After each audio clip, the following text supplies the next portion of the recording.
Ce qui donne un sens à la vie donne un sens à la mort. C'est ce qu'écrivait un certain Saint-Exupéry. Haha, le sens de la vie. La quête de sens, combien de contemporains, plus ou moins sages, plus ou moins célèbres, y prêtent depuis toujours une importance toute particulière, surtout en ces temps agités. Le pape François lui-même s'y colte régulièrement, lui aussi, à cette quête de sens versus le vide de sens qui noie, qui tue à petit feu. Le bonheur pour le Saint-Père, c'est cela. Je ne parle pas de la joie consumériste et individualiste si répandue dans certaines expériences culturelles d'aujourd'hui, dit-il, car le consumérisme ne fait que surcharger le cœur. Il peut offrir des plaisirs occasionnels et éphémères, mais pas la joie. Je me réfère plutôt à cette joie qui se vit en communion, ajoute-t-il, qui se partage et se distribue, car il y a plus de bonheur à donner qu'à recevoir. Oui, mais qu'en est-il du sens précisément de la vie ? Doit-on tout simplement donner un sens à sa vie pour être heureux ? Soyons cash et tentons surtout d'y répondre aujourd'hui avec mes 3 invités. J'ai la grande joie de recevoir dans ce studio Harry Roselmack. Bonjour Harry. Bonjour. C'est quand même un peu intimidant pour moi de vous recevoir aujourd'hui. Hein, ça n'a pas l'air. Le vieux loup de la télé. Je plaisante évidemment. On peut le dire, 17 ans de 7 à 8 déjà. Moi j'ai que 15 ans. C'est de moi un vieux loup. Ah bah oui, ça vraiment, on peut le dire. Animateur de télé que vous êtes, vous présentez actuellement, si je ne me trompe pas, sur TF1 le magazine 7 à 8. Hein. Oui. On peut vous retrouver régulièrement. Et surtout, vous êtes aujourd'hui vous êtes là pour parler de votre dernier ouvrage paru chez Jouvence, totalement copiant le titre de cette émission Quête de sens. Je plaisante un peu. Il n'est pas trop tard pour naître. Vous vous posez justement 1000 questions sur qui, que, quoi, dont, où, qui suis-je, vers où, dans quelle étagère, c'est ça ? C'est un peu ça. Sauf que c'est une question que vous vous posez depuis toujours, finalement. Déjà, c'est une question que je me pose sérieusement, parce que c'est vrai qu'on peut en rire, on peut la considérer comme sans objet réel et fantaisiste.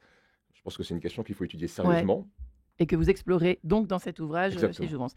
Ensuite, nous sommes également en compagnie de Joseph Chalier. Bonjour Joseph. Bonjour. Vous aussi, vous êtes un passionné de la quête de sens. Hein, oui, complètement. Dans tous les arts que vous croisez, finalement. Les arts, la culture et l'évangélisation. Les personnes de tout horizon. Ouais, c'est votre dada, l'évangélisation. Comment est-ce qu'on vous présente ? Je vous demandais ça avant l'émission. Comment est-ce que vous vous présentez ? Libraire, consultant éditeur, passionné de culture et je dirais que sur mon épitaphe, j'aimerais bien qu'on mette à essayer d'être frère. Voilà, je pense que c'est ça. Ça veut dire quoi, essayer d'être frère avec les autres ? Je trouve que d'être frère de tous, de prendre toute personne pour mon frère, de prendre le temps. L'idée, moi j'en suis convaincu, dans les faits, ça peut être compliqué et ça prend du temps. Et en même temps, c'est ça qui est surtout si on entend le pape François qui nous dit tout le temps qu'on est renfermé sur soi. Dans le discours à Marseille, il n'arrêtait pas de dire « Sortez de votre coquille, décentrez-vous de vous-même, etc. » Ça pendant une demi-heure quand même. Ça veut dire qu'il y a quand même un truc qui ne va pas dans notre façon d'être, dans nos façons d'être avec le monde, avec les autres. Nous sommes également enfin en compagnie, j'ai pas mentionné votre ouvrage, pardonnez-moi cher Joseph Chalier, Sois fou, rêve grand et lance-toi, à offrir à tous les jeunes dont vous êtes les parents, chers parents qui nous écoutent, parce que je pense pas que les jeunes nous écoutent forcément cet après-midi, mais par contre les parents et les grands-parents, oui. Parole de grand frère justement aux éditions d'Emmanuel. Ça peut un peu rafraîchir sous l'arbre de Noël une période un peu triste ou nette. Voilà, de quoi avec cette couverture rouge nous redonner un peu de feu avant de commencer la nouvelle année 2024. Et enfin, nous sommes en ligne avec David Perroux. Bonjour David. Bonjour Marion. Bonjour monsieur. Bonjour Harry. Bonjour Salut David. Voilà, salut David, allons-y. Autant de 5 ouvrages. Les Amants du ciel se retrouvent toujours ici-bas. Vous qui avez cofondé un institut d'études comportementales à l'échelle mondiale, vous êtes à la fois détenteur d'un master en finance, passionné par les sciences noétiques. Alors, je ne connaissais pas du tout ce terme. Les sciences de la conscience, c'est bien ça ? Exactement, c'est la partie scientifique qui étudie la nature de la conscience. Vous qui avez donc publié tout fraîchement Le chaman du Pacifique chez Jouvence, on est très très très open, très ouvert d'esprit aujourd'hui dans Quête de sens, enfin, plus que jamais en tout cas, puisque on est toujours heureux de réfléchir sur le sens de la vie, le sens de l'univers. Il n'y a pas vraiment de réponse, Joseph Chalier. Alors nous, je m'adresse à vous parce que nous sommes sur Radio Notre-Dame et dans Enquête de sens, mais c'est vrai que l'épreuve de foi est quand même énorme quand on a une religion. On verra la définition après vue par Harry Roselmack. Vous ne serez peut-être pas tous les deux d'accord, mais en revanche, c'est vrai que croire, il y a un acte de foi dans le verbe croire. Il n'y a rien de prouvé, donc on est tous en recherche ici, dans ce studio et ici-bas. J'espère bien. Moi, j'en suis personnellement, c'est mon chemin, mais c'est aussi ce que je partage et je vais le dire inversement. J'ai beaucoup de mal avec quelqu'un qui n'a pas douté, qui croit avec une certitude très dure ou très froide. Je peine pour lui, parce que je me dis, en fait, il n'y a pas cette chair, cette réflexion, les questions qu'on se pose et que la vie nous pose et que les rencontres avec d'autres personnes nous font poser sont passionnantes. Et si on voit Jésus dans les évangiles, c'est ça. Il part de quelqu'un, mais le but, c'est de faire un bout de chemin. C'est pas de donner ma leçon, grand 1, petit b, voilà, etc. etc. Donc, non, on est des chercheurs, on est des quêteurs de sens, on est J'ai un copain qui dit qu'on est qu'en escale sur Terre, un copain musulman d'ailleurs, tiens. Il dit voilà, on est en escale sur Terre, et la question c'est qu'est-ce qu'on fait de cette escale d'ici l'horizon, très bien, mais non, on est des marcheurs. Moi j'aime beaucoup j'aime beaucoup le fait de marcher, et même dans la marche d'ailleurs, enfin il y a une dimension très concrète d'une démarche, voilà, intérieure. On marche, on avance, et voilà, on cherche. Alors il y a des choses qu'on trouve. Je pense que quand on a trouvé des choses, on a envie de le partager, c'est normal, c'est très humain. Il y a des choses qu'on trouve et qu'on garde un peu pour soi, voilà, c'est bon aussi. Et puis il y a des choses qu'on trouve pas, mais à la limite, est-ce que c'est grave? Parfois je m'interroge. Moi, j'entendais un texte dimanche sur la sagesse. Je me dis voilà, j'ai pas encore trouvé la sagesse, mais c'est pas grave, je cherche. Et quand j'entends des grands frères de 75 ans me dire la même chose, ça me va très bien. En fait, Et on vous, cherche. Harry, vous cherchez aussi? Oui, je Vous cherche. êtes un quêteur, vous êtes en escale sur Terre, ça se passe comment? Oui, moi, je suis en escale sur Terre, ça c'est une évidence, comme nous tous. La question de la croyance et de la foi, elle est intéressante, parce que moi, je pense que la question de la foi, tout dépend à quoi elle s'applique. Moi, ma foi, elle s'applique au message du Créateur, au message de Dieu, et ma confiance, la confiance que j'ai dans ce message, ma volonté de partager, et en tout cas de conformer mon comportement à ce message, mais je pense qu'elle n'est pas forcément sur l'existence de Dieu. Et saint Thomas d'Aquin, par exemple, qui a beaucoup travaillé sur la raison et la croyance, eh bien, il nous montre une voie qui permet d'argumenter l'existence de Dieu par la raison. Et c'est tout l'enjeu de ce livre. Enfin, l'existence d'un créateur, après on l'appelle comme on veut.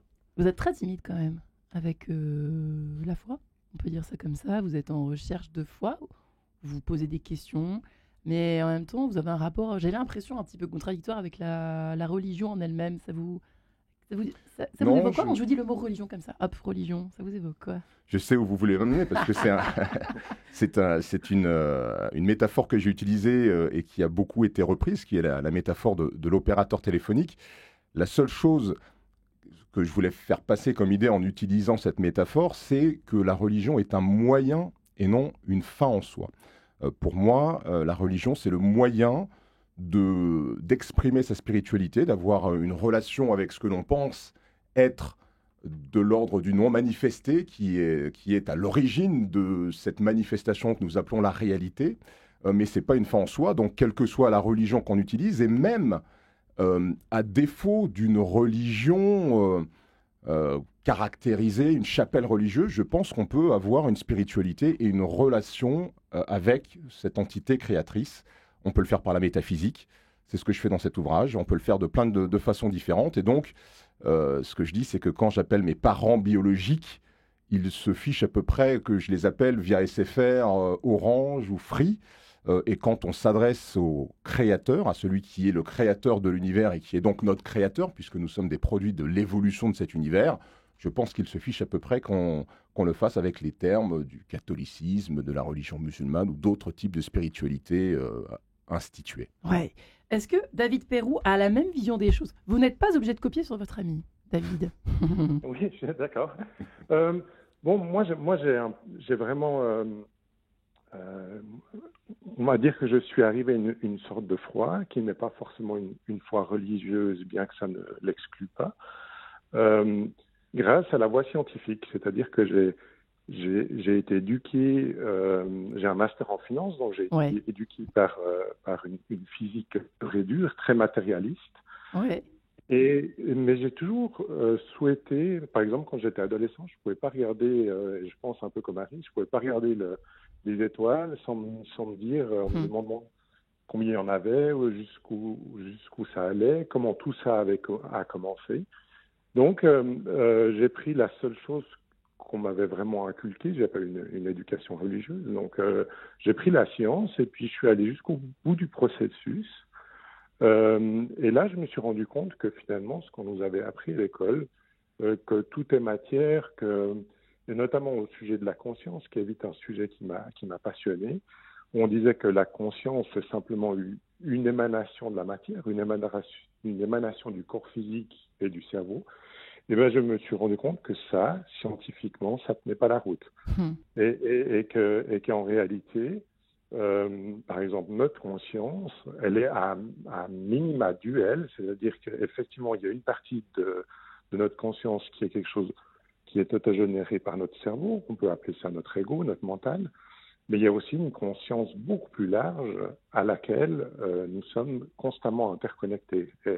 Et là, sans vouloir faire un débat scientifique touffu, j'ai obtenu en plus de 30 ans de recherche sur la conscience des preuves, pas des preuves définitives, mais un faisceau d'indices qui fait que, comme Harry, après une recherche vraiment, vraiment très profonde, j'ai la conviction et la foi qu'on est beaucoup plus que ce que la science nous dit.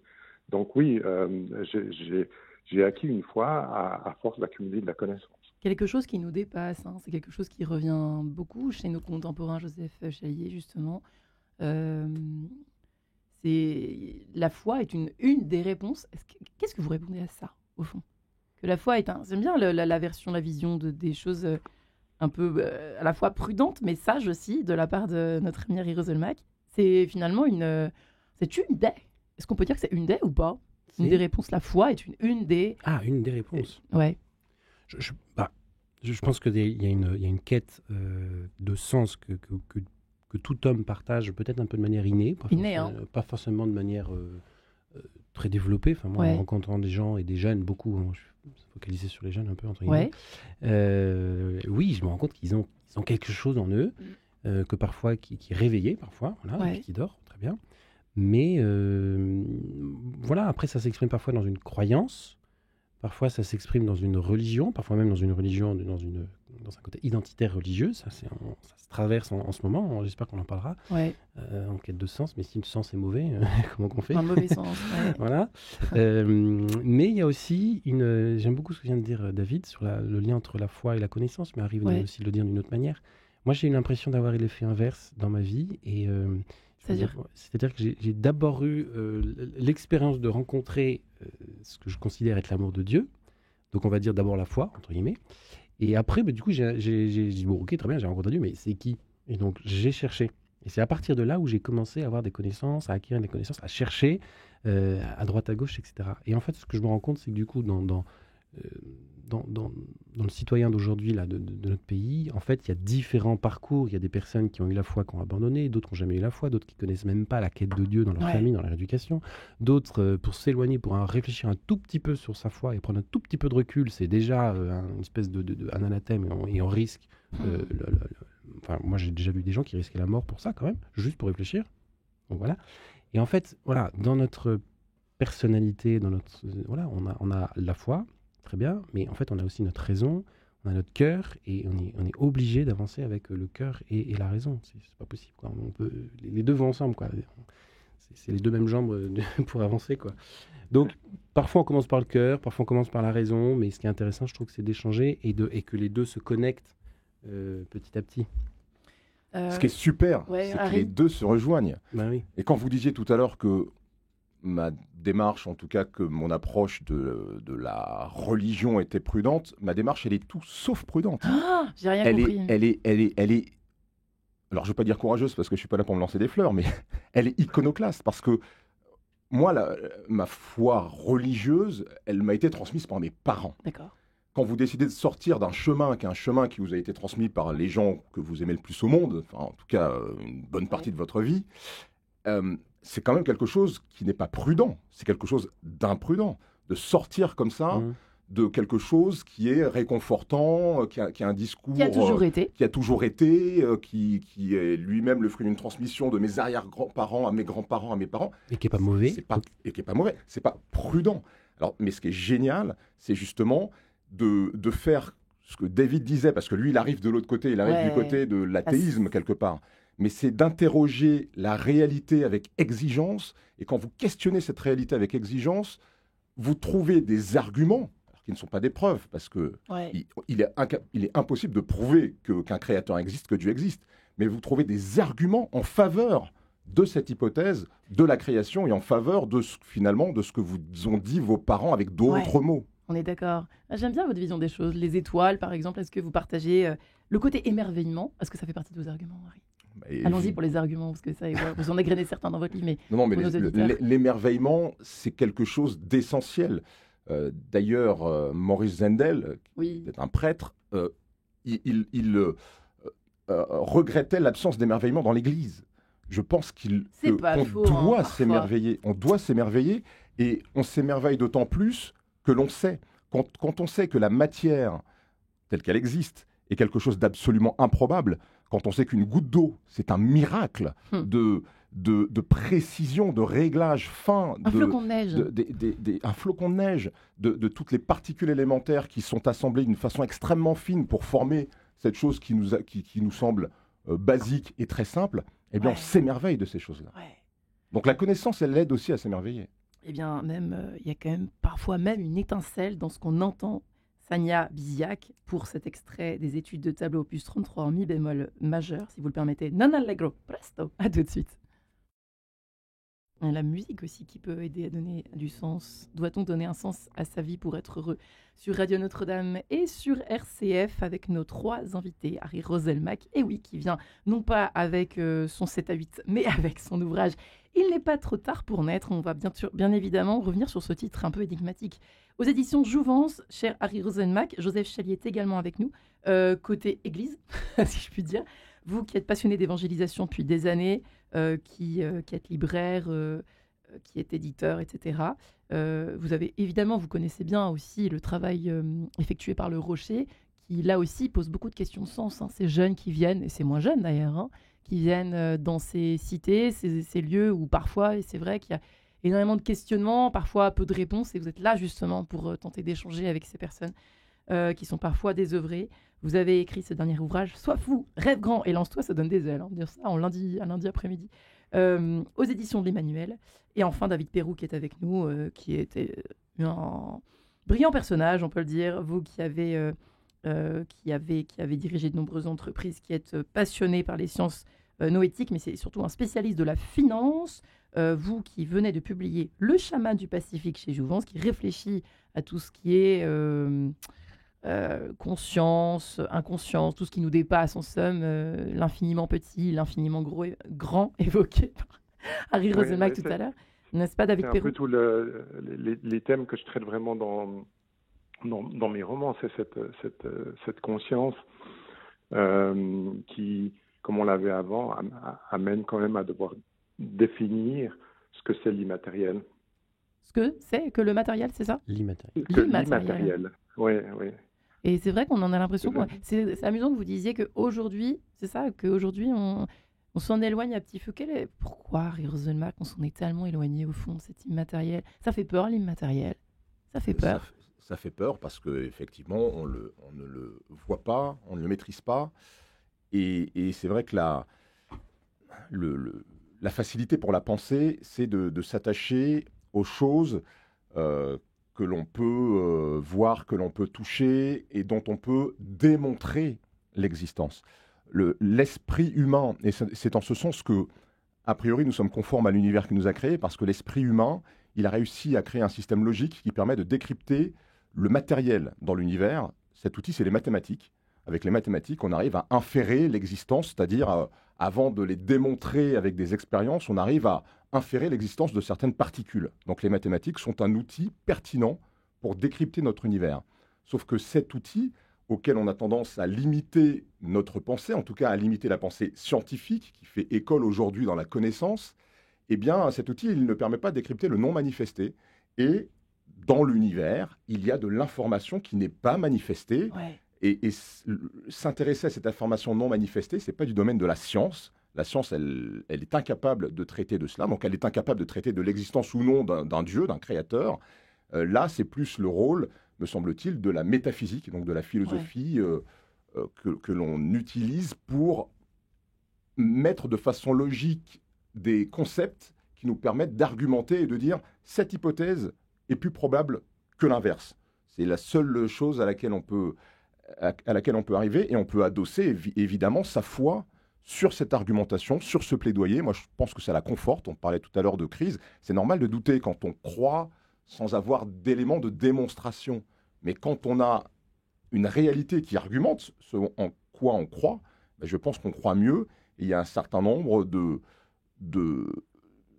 croyants, et je rappelle d'ailleurs, parce que c'est aussi écrit dans mon livre, j'ai fait quand même pas mal, quelques petites recherches, mais que dans le Concile Vatican Ier en 1870, c'est écrit que l'existence de Dieu doit être démontrée de façon rationnelle. C'est pas quelque chose qui est du tout une marque, comme certains le pensent, de faiblesse de la foi, que de chercher des arguments rationnels pour démontrer l'existence de Dieu. Dieu sait que Pascal y a travaillé, ça. Joseph, non, vous inquiétez pas, je pas à Pascal. Oui, sur Pascal, exactement. Mais c'est vrai que c'est pas facile de bien se situer d'être à l'aise au fond entre à la fois le côté dogmatique, parce qu'il y a un côté aussi dogmatique que n'aime pas trop notre ami Harry, je crois. Mais le côté dogmatique, est-ce qu'il en faut pour donner du sens? Est-ce qu'il en faut pour être heureux? Doit-on donner un sens à sa vie pour être heureux? Alors comme nous sommes encore une fois sur Radio Notre-Dame, et dans cette émission Quête de sens, qu'est-ce que ça rajoute au fond, les dogmes? Parce que c'est intéressant, la démarche qui peut être un peu rassurante aussi. Alors je fais exprès de me faire l'avocat du diable avec vous. Hein. Qu'est-ce que vous en pensez en fait? Je pense qu'il faut remettre le dogme dans le bon... En fait, tout dépend la bonne case. Dans la bonne case. C'est-à-dire que le dogme, il fait partie de l'histoire de l'Église, il fait partie de l'histoire de l'intelligence humaine et collective. Enfin, l'Église catholique, elle a 2000 ans de conneries et de beauté dans les pattes. Enfin, du coup, c'est... Vous y allez fort, hein? Voilà, mais oui, enfin, elle a les deux. Enfin, c'est... Des êtres humains cherchent et peuvent ne pas être d'accord parce qu'en fait, on cherche et on trouve des faisceaux d'indices, on n'a pas une preuve irréfutable et on n'aura pas de preuve irréfutable. Et puis, de temps en temps, l'Église tranche. Enfin, de mémoire, moi, je ne suis pas spécialiste de l'histoire de l'Église, mais j'ai quand même fait l'histoire, dont l'histoire de l'Église. L'histoire du dogme, il y a très, très peu de dogmes, en fait. Par contre... parfois, on met dans quelque chose de dogmatique. Quelque chose qui ne l'est pas. En fait, voilà. Si on prend le dogmatisme de comptoir, voilà, on va dire ça comme ça, en fait, oui, la foi est... Enfin, moi, je ne suis pas catholique à ce moment-là. Enfin, je veux dire, beaucoup de choses qu'on dit dans les dogmes ne sont pas du tout dogmatiques. Par contre, le positionnement parfois un peu ferme ou définitif de l'Église sur tel ou tel sujet, ou une boussole, je trouve que c'est intéressant. Vous citez Vatican I, alors c'est pas du dogme, mais ça donne une orientation assez forte. On n'est pas longtemps avant le 19e, le 20e et le 19e qui vont aller vouloir rechercher aux sources la Bible, qui vont vouloir passer par la raison, etc. Et quelques décennies avant, l'Église dit attention, voilà, il donne une boussole. Voilà. Bon, à l'époque, ça n'a pas du tout été bien pris. Hein. Donc en fait, je trouve que c'est intéressant comme dire, en fait, il y a une histoire avec ça qui accompagne tout ça. Voilà, exactement. Donc le dogme en soi, il n'est pas du tout au cœur de... Il dit parfois quelques... Enfin, je ne sais pas, mais je crois qu'on n'a pas donné de dogme depuis presque un siècle, je crois. Ouais. Donc, on y réfléchit régulièrement. On y réfléchit régulièrement. Et de temps en temps, l'Église se positionne, ce qui est très rare. Et en général, elle se positionne après des décennies et des siècles de réflexion. Voilà. Donc, on tranche. Mais voilà, je crois que le dernier dogme qui a été posé, c'est Pie XII en 54 sur l'Immaculée Conception, de mémoire. Après un siècle et demi de discussions théologiques, etc. Voilà. Après, il y a aussi une phrase, quelque chose du magistère, qui est l'orientation, la boussole que donne l'Église et les papes, aux croyants. Dans le magistère, il y a aussi dit que il y a beaucoup de choses qui ne sont pas de l'ordre de la foi, qui ne sont pas du tout... on peut être chrétien et ne pas croire à Lourdes. Voilà. L'Église, c'est pas du tout le cœur de la foi. D'accord. Voilà.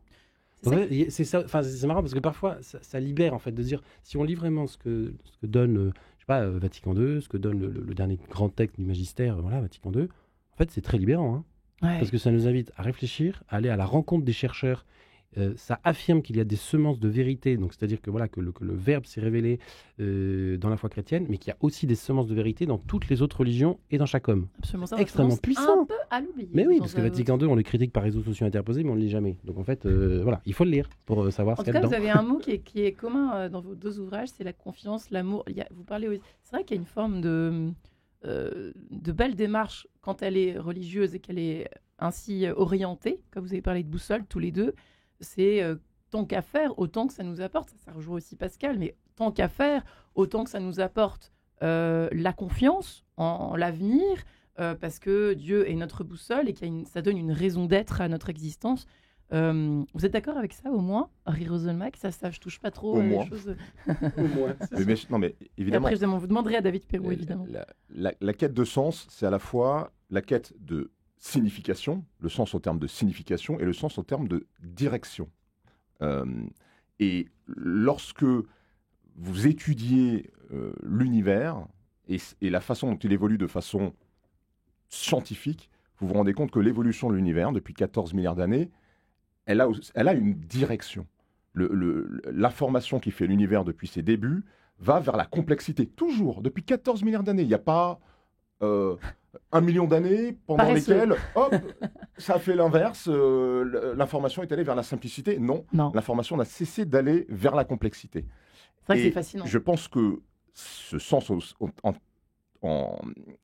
sens de direction a aussi un sens au sens de signification. Je pense que l'univers nous dit des choses. Je pense que la mécanique d'évolution de l'univers, qui est une organisation harmonieuse de son information jusqu'à une mutation, puis à nouveau une séquence d'évolution harmonieuse de l'information, puis une nouvelle mutation, je pense que ça nous dit des choses. Et je pense que pour ceux qui ne croient pas, Ouais. qui justement ont un peu du mal avec cette imposition qui dit sans vraiment l'argumenter, Dieu existe et c'est comme ci et c'est comme ça parce que c'est écrit. Ou Dieu n'existe pas parce que c'est comme Ou c'est Dieu, comme ça. exactement. Pour les gens qui sont dans cette expectative et qui disent moi je peux pas trancher parce que j'ai pas d'argument, ben, je pense qu'on peut déjà regarder cette création qui est l'univers, l'étudier et là c'est des choses qui sont concrètes. Là c'est de la physique, ce sont des sciences, ce sont des choses que l'on observe, que l'on connaît et que l'on peut démontrer. Et ça nous montre aussi une direction. Alors la question que j'aurais dû vous poser évidemment au début, vous voyez, j'ai mal travaillé. Mais c'est peut-être fait exprès finalement. Vous savez, le temps est relatif. Exactement. On peut retourner en arrière. Pas, c'est ça. Doit-on donner un sens à sa vie pour être heureux? Est-ce que, messieurs, cela vous rend heureux? Puisque j'ai 3 messieurs aujourd'hui. Alors voilà, je commence par vous, David Perrault. Est-ce que ça vous rend davantage heureux? Parce qu'il faut quand même répondre à un moment donné à la question de cette fichue émission. Je suis heureux que vous posiez cette question parce que je me disais, il nous manquait quelque chose dans l'énoncé du. Qu'est-ce qu'elle titre de fabrique, l'émission. Montesquieu? C'est de bien comprendre ce que c'est que le bonheur. Ouais. Et qu'est-ce qui nous rend heureux en réalité? Alors, je vais vous y répondre personnellement, évidemment. Mais avant ça, j'aime parce que moi, c'est aussi une question qui est très présente dans mes livres et qui a occupé mon rôle de chercheur comportemental durant plusieurs décennies, c'est finalement de comprendre le bonheur. Parce que moi, je suis un grand partisan de dire qu'on se trompe complètement dans les sociétés, donc en entreprise, mais aussi au niveau politique, de tout mesurer à l'aune du matérialisme, et avec des mesures comme le produit national brut ou le chiffre d'affaires. Et puis, alors du coup, moi, je prône qu'on change toutes ou en tout cas qu'on ait une mesure qui est par-dessus toutes ces mesures matérielles, qui soit la mesure du bonheur national brut. Ou alors, dans une entreprise, la mesure du bonheur des personnes qui gravitent autour de l'entreprise. Et pour ça, j'ai vraiment dû me chercher pendant longtemps une définition du bonheur. Et je pense que la plus belle définition qu'on trouve, en tout cas la plus argumentée, elle nous vient d'une étude de Harvard Business School qui a commencé à suivre des gens depuis la Première Guerre mondiale jusqu'à aujourd'hui. Donc c'est la plus longue étude longitudinale qui n'a jamais existé. C'est des tonnes et des tonnes de données sur la façon de vivre de ces gens et surtout de comprendre ce qui les rend heureux, pour ceux qui le sont. Et puis, on s'est rendu compte que finalement, le bonheur, c'était la combinaison de 3 choses. Le plaisir, la satisfaction et surtout avoir un sens, que sa vie ait un sens. Et ça, je trouve très intéressant parce que j'ai regardé une autre étude récemment aux États-Unis, sur tout le continent des États-Unis. On demandait à des jeunes, en fait, qu'est-ce qu'on pouvait leur souhaiter pour qu'ils soient heureux. Et 80% d'entre eux nous disent qu'ils rêvent d'être riches et qu'ils pensent que le fait d'être riche va les rendre heureux. Et 50% d'entre eux rêvent aussi d'être célèbres en pensant que la célébrité va les rendre heureux. Ouais. Alors que c'est rien de tout ça. Et qu'en réalité, avoir un sens, c'est finalement, c'est complètement dans les connexions humaines. C'est-à-dire, c'est l'amour, la famille, les amis, c'est ça qui rend heureux. Et puis nous, notre foi, évidemment, puisque sous-tendu par notre foi, quand on a la chance d'être... la chance, la grâce, nous on dit, c'est ce qu'on dit, d'être croyant, c'est le bonus final. Disons, on voit dans les personnes qui ont la foi que ces trois choses, l'amour, la famille et les amis, et les connexions sociales sont très très développées. Ouais. C'est-à-dire qu'il y a un réel sens de communauté, et c'est ce sens de communauté. Dans cette étude de Harvard, on voit que à 40 ans, si on regarde une personne à 40 ans, la qualité de ses liens sociaux va déterminer les réponses qu'il va donner quand il aura 80 ans, s'il tient jusque-là, mais en principe, plus les personnes sont heureuses, plus elles vieillissent bien, va déterminer en réalité l'échelle, le niveau, la note qu'il va donner sur l'échelle du bonheur. Eh bien, je vous remercie, j'ai 40 ans, je vais y réfléchir tout de suite. Comme ça, je vais répondre. Exactement. À 80 ans, c'est bien, je vous remercie infiniment. Voilà, j'ai balancé mon âge comme ça, c'est bien. Voilà. David Perrault. Et pour finir, pour répondre quand même à votre question, moi j'ai la chance, de par mon travail d'écrivain, de par le partage que je peux avoir, le fait que j'ai une famille, beaucoup d'amis, comme Marie par exemple, d'avoir cette joie constante qui m'habite. Et je pense que le fait de choisir, de donner un sens à ma vie me permet aussi d'être beaucoup plus à l'aise socialement. Et le fait d'être à l'aise socialement, je sais que c'est une grande partie du bonheur. Heureux êtes-vous, figurez-vous, nous lance Grégory Turpin de sa douce voix. Et on se retrouve tous les 4 dans quelques minutes. À tout de suite. Et voilà pour Grégory Turpin sur Radio Notre-Dame. Sauf si mon micro est fermé, je ne pourrais... Voilà, merci Grégory Turpin. Sur Radio Notre-Dame et RCF, à l'heure où Guillaume Nogueret, derrière cette vitre, se pose beaucoup de questions tout à coup sur son existence, ce qui fait qu'en fait, on est en train de réussir cette émission. C'est la preuve, messieurs. Doit-on donner un sens à sa vie pour être heureux? On se pose justement cette question aujourd'hui avec Harry Roselmack, Joseph Chalier, David Perrault, si vous nous rejoignez à l'instant. Nous évoquions effectivement tout doucement cette question du bonheur. On aurait pu commencer par cela, mais voilà, nous y arrivons maintenant, c'est ainsi. Et Joseph Chalier, vous m'évoquiez que vous disiez juste pendant ces quelques minutes là de trêve musicale, à quel point, par exemple, où œuvre le Rocher, dans les cités, la question, parce qu'on est tous un petit peu tiraillés par ces questions de célébrité, avec les réseaux sociaux, vous évoquiez ça à l'instant aussi, Harry Roselmack, mais l'argent est quand même quelque chose qui représente quelque chose du bonheur aujourd'hui dans notre société. L'attirance pour l'argent, je pense qu'elle est entrée en l'homme, tout simplement. Enfin, je ne pense pas que c'est plus notre société. Voilà. La question, c'est de savoir qu'est-ce qu'on met derrière et quelle est la place qu'on lui donne, quoi. Y a un petit dicton que j'aime bien, c'est argent, bon valet, mauvais maître.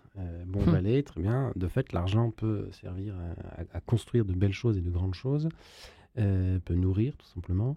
Mais mauvais maître dans le sens où si c'est la condition au bonheur, ça veut dire que...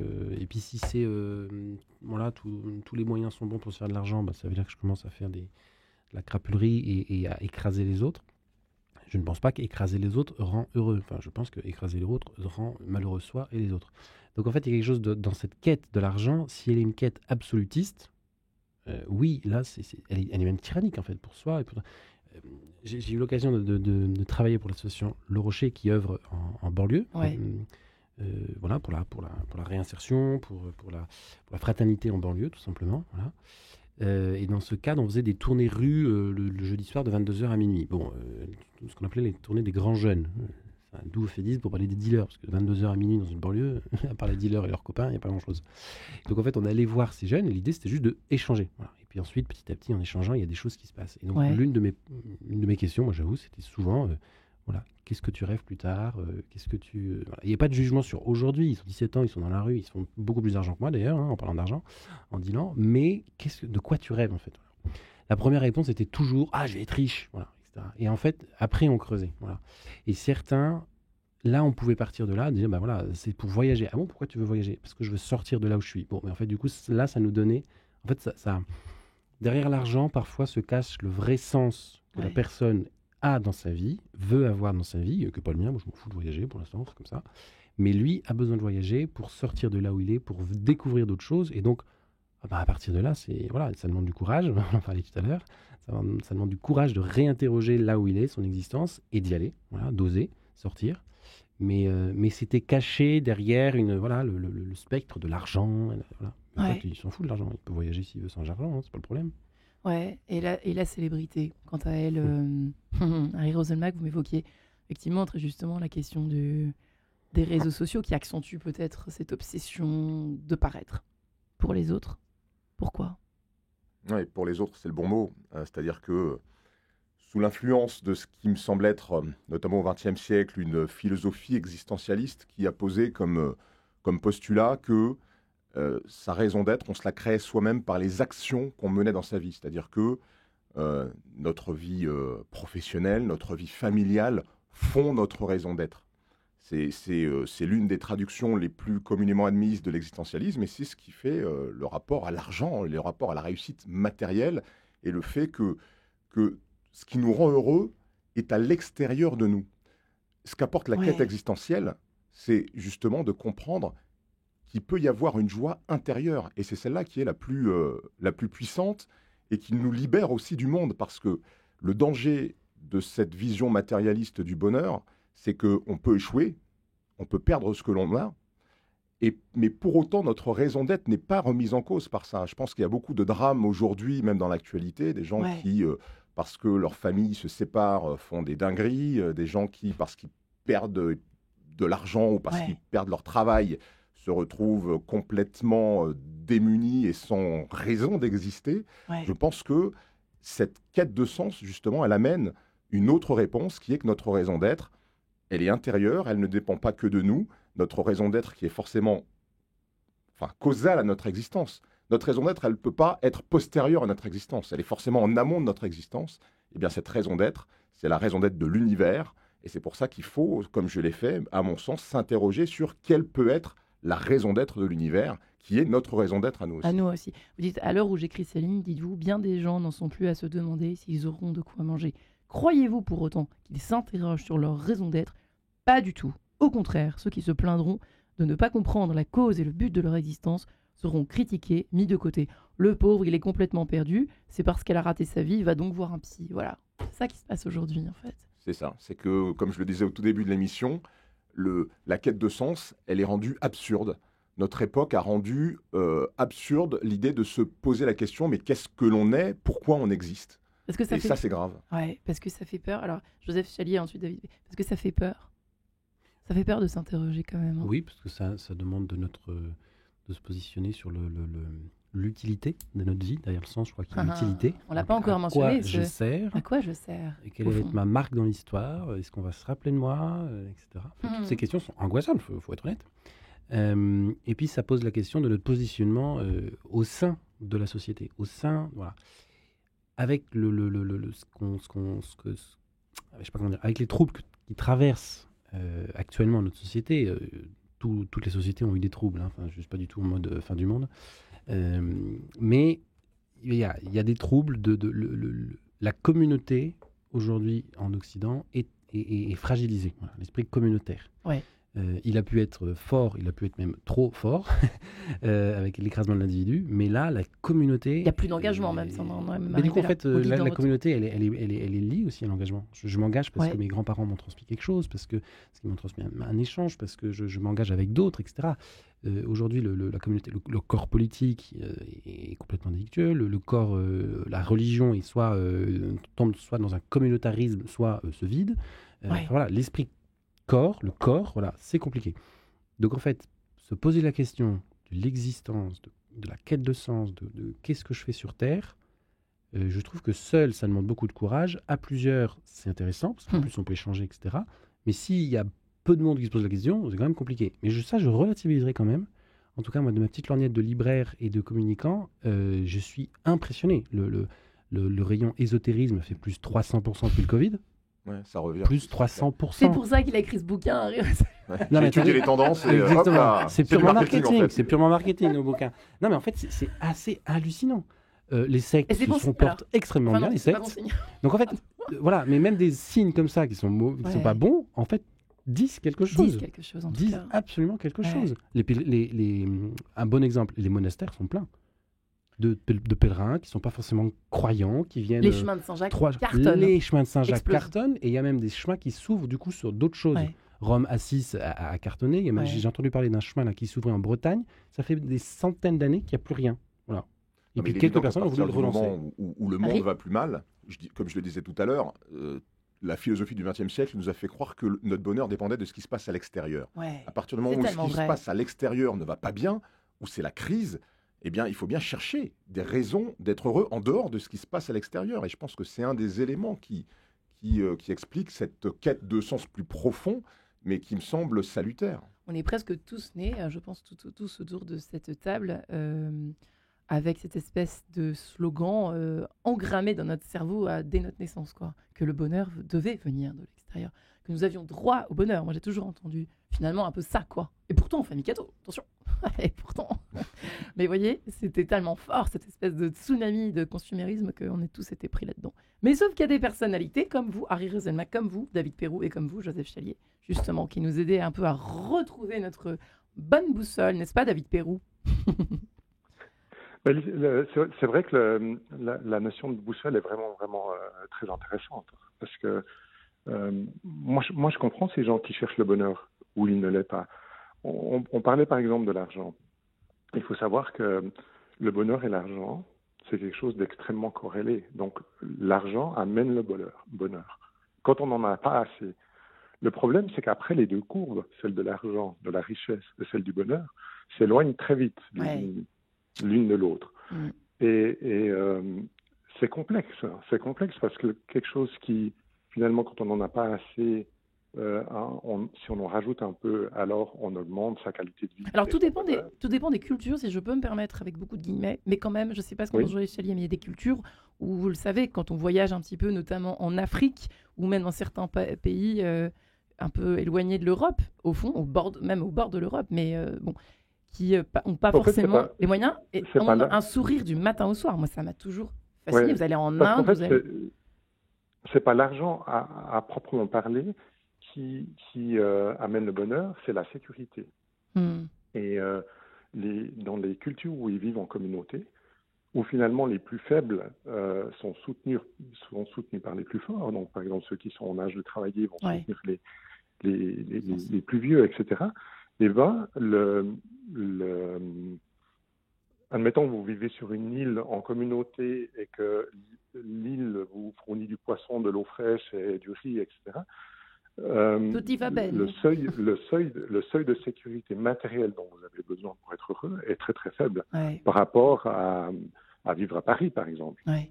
Harry Roselmack. Donc c'est pour ça quand pour les ça gens que- viennent me dire oh, Ouais. l'argent ne fait pas le bonheur, je dis oui, mais ce qui est très très important, c'est de savoir qu'à un moment donné, il ne va plus faire le bonheur. Alors si vous pensez avoir trouvé le bonheur parce que vous avez justement un bon job, parce que vous avez réussi